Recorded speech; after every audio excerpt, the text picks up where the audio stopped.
going to show you another exercise that I'm introducing into our preschool classrooms here at Little Acorns in Carndonagh in County Donegal in Ireland.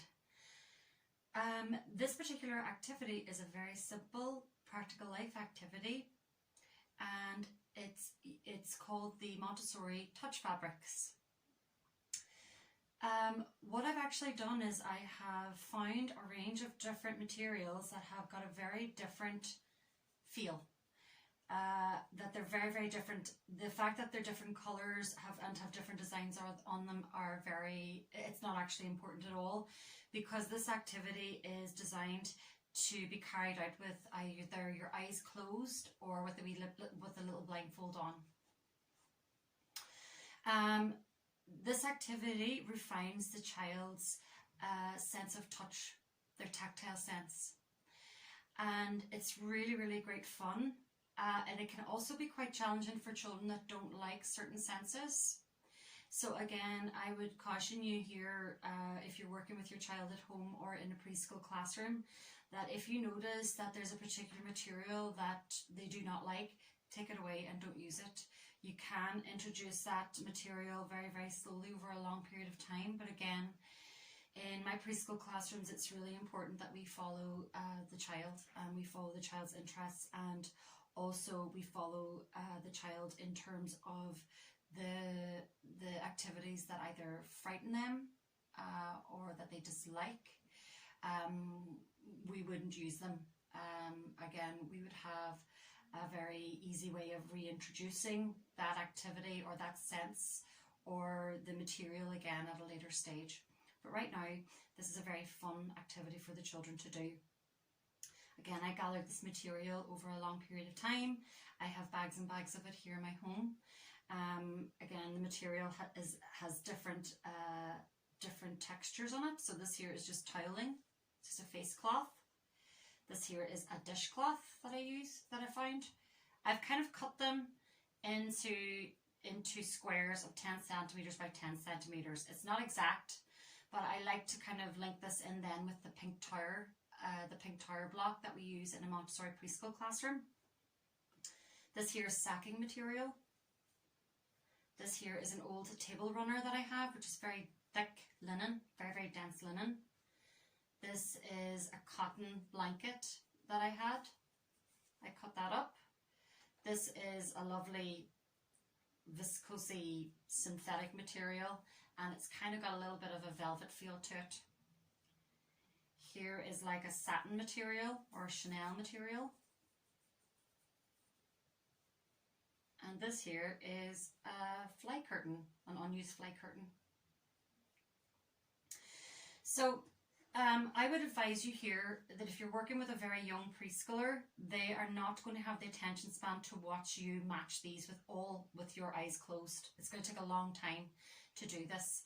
So what I'm going to do today is I'm only going to choose say four squares or 4 pairs of squares. But before you actually choose the 4 pairs, what you do with the child is you get them to feel them with you. So you go through each one. You hold one square, so you ask them to find that one, and so they'll take this one and they'll feel it too with both hands. It's really important that they get a good sense of the feel of each material. And at this particular point, when you're just investigating the texture, you will see then if the child is experiencing distress with touching any of them. And as you touch each one of them, if you feel that the child's attention span is very, very short, what you can do is you can say, what's your favourite one?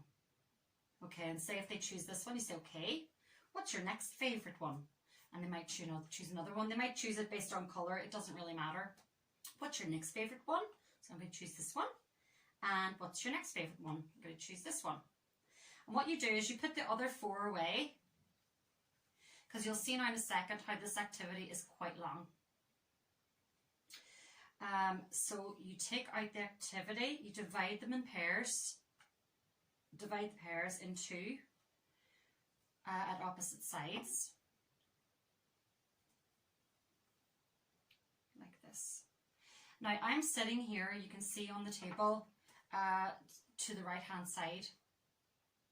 And the reason why I'm sitting on the right hand side of this table is because I will always sit the child on the ground or at the table beside me on my left hand side. Because whenever you are introducing a new activity in a Montessori classroom, you always introduce it to the child with them to your non-dominant side. So because I'm right-handed, I will be showing the child the activity on my left-hand side because it leaves it open. And for example, the reason why we do this is because if I am right-handed and I have the child here to my right-hand side and I'm showing them the activity, already the space, the learning space is completely shielded by me. So by having them to my left-hand side, I'm using my dominant side, my dominant hand, and the child can easily see what I'm doing. Okay. So now what you do is whenever you split up the pairs in two, you say to the child, now I'm going to match them I'm going to match them with my eyes closed. Now, you can eventually do them, use a blindfold, but I think at this stage, especially if you're introducing this to a child, it might be kind of scary putting on a blindfold. So I show them with my eyes closed. So I'm going to carry out this activity with my eyes closed, okay? So I'm going to pair these with my eyes closed, okay? So you watch me, and whenever you watch me, then you can try, okay? So because we only have 4 squares, more than likely their attention will be quite good. You might find that when your eyes are closed, they're going to say, oh, wrong one, because they know the colour. But that's okay. Just go with it and try and do the activity with as little words as possible. So now I'm going to start.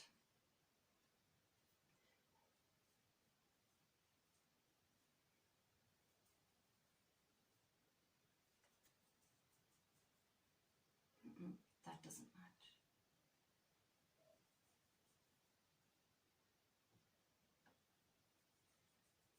That matches. And if it matches, you open your eyes and you say, yes, that matches. Okay, I'm going to do another one now.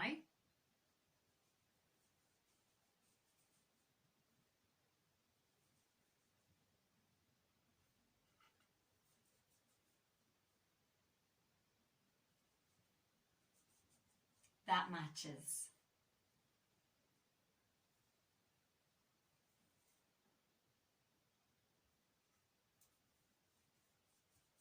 That matches.